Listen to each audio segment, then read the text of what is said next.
اب علی مرزا کے چیلوں کی حواس باختیہ ملاحظہ کریں. اب ارشاد علی مرزا، یہ مرزا صاحب کا ایک فالور ہے جسے بلائنڈ فالور کہتے ہیں، اندھا فالور.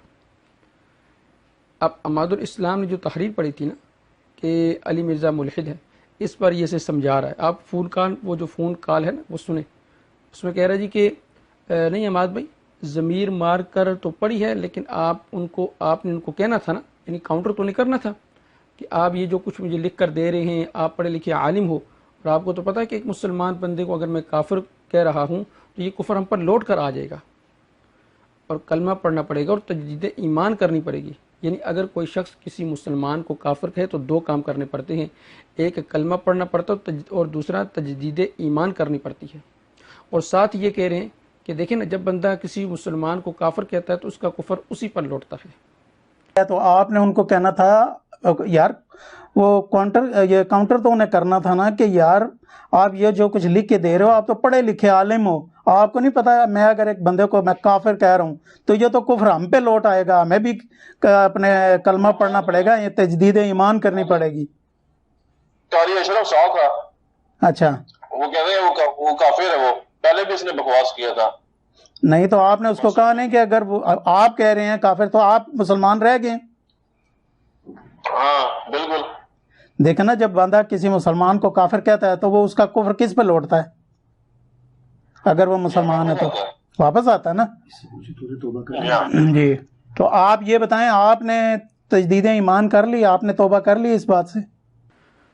اب یہ اتنے اندھے فالور ہیں کہ انہیں یہ پتہ نہیں کہ ہماری یہ باتیں کہاں کہاں جا کر فٹ ہوں گی.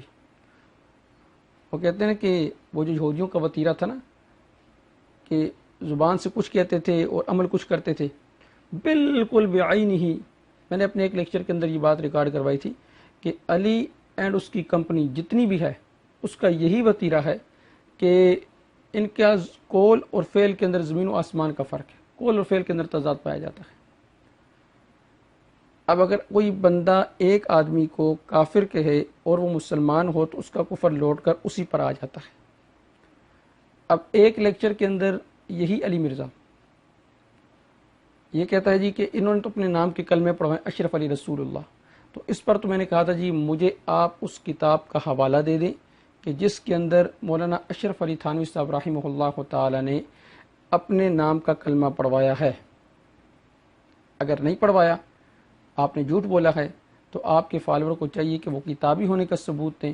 اور کتاب کہتی ہے کہ لعنت اللہ علی الکاذبین، جھوٹ بولنے والوں پر اللہ کی لعنت ہو. تو سارے فالور کو چاہیے کہ ایک ایک مرتبہ وہ اپنے گرو گھنٹال پر لعنت تو ضرور بھیجیں اور اپنے صحیح طور پر کتابی ہونے کا ثبوت دیں. پھر اسی لیکچر میں آگے چل کہتے ہیں بھائی تم پہلے اپنا اسلام ثابت کرو، پہلے اپنا کلمہ صحیح کریں. آپ کے بزرگوں نے لا الہ الا اللہ اشرف علی رسول اللہ، لا الہ الا اللہ چشتی رسول اللہ پڑھوایا ہوا ہے. پہلے اللہ دے بندو اسلام اپنا ثابت کرو. تو گویا کہ ان کے نزدیک یہ مسلمان نہیں ہے. تو ظاہر بات ہے کہ اگر میں کہتا ہوں جی آپ پہلے اپنا اسلام ثابت کریں تو ظاہر بات ہے میں سمجھتا ہوں نا کہ آپ مسلمان نہیں، اس لیے میں کہہ رہا ہوں کہ آپ پہلے اپنا اسلام ثابت کریں. اگر میں آپ کو مسلمان سمجھتا تو میں یہ تو کبھی نہ کہتا کہ آپ اپنا اسلام ثابت کریں. تو میرا یہ کہنا ہی اس بات پر دلالت کرتا ہے کہ میں آپ کو مسلمان نہیں سمجھ رہا. اب میری ارشاد علی صاحب سے گزارش یہ ہے کہ یہ بتائیں کہ اگر کوئی شخص ایک آدمی جو مسلمان ہو اسے کافر کہے تو اس کا کفر لوٹ کر اسی پر آتا ہے، اور جو شخص تمام مسلمانوں کو کافر کہے تو اس کا کفر اس پر لوٹ کر آئے گا یا نہیں آئے گا. پھر مسلمان کو کافر سمجھنے والا ظاہر بات ہے وہ بھی کافر ہوتا ہے. مسلمان کو کافر سمجھنے والا وہ بھی کافر ہے، ظاہر بات ہے. تو آپ کے گرو گھنٹال صاحب نے تو سب کو کافر کہا ہے. تو اب میرا سوال آپ سے یہ ہے کہ آپ یہ بتائیں کہ آپ بھی اپنے گرو گھنٹال کے قدم و نقش قدم پر چلتے ہوئے سب کو مسلمان تصور کرتے ہیں یا کافر تصور کرتے ہیں؟ اگر آپ سب کو کافر تصور کرتے ہیں تو پھر میرا سوال آپ سے یہ ہے کہ آپ اپنے گرو گھنٹال صاحب سے، مرزا ثانی صاحب سے پوچھیں کہ جی کیا ہماری پیدائش یہ کفریہ گرانے کے اندر ہوئی ہے؟ اور مرزا صاحب سے پوچھیں جی کہ پھر اس کا مطلب ہے کہ آپ کے والدین وہ بھی تو بریلوی تھے اور دادا وغیرہ بھی بریلوی ہوں گے، تو کیونکہ آپ خود بھی اقرار کرتے کہ میں 31 سال بریلوی رہا، تو آپ کی پیدائش بھی اس کا مطلب ہے کہ کفریہ گرانے کے اندر ہوئی ہے.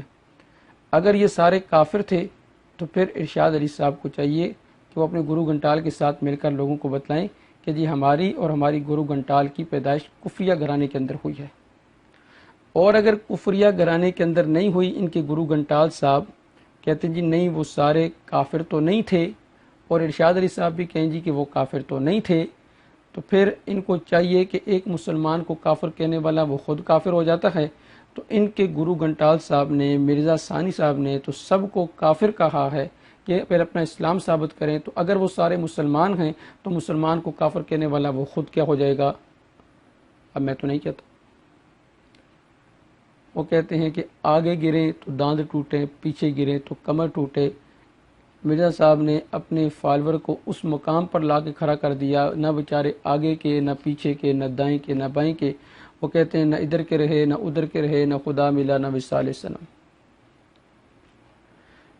پھر ایک سوال اور، پھر مرزا صاحب کہتے ہیں جی میں ان کے پیچھے نمازیں بھی پڑھتا ہوں.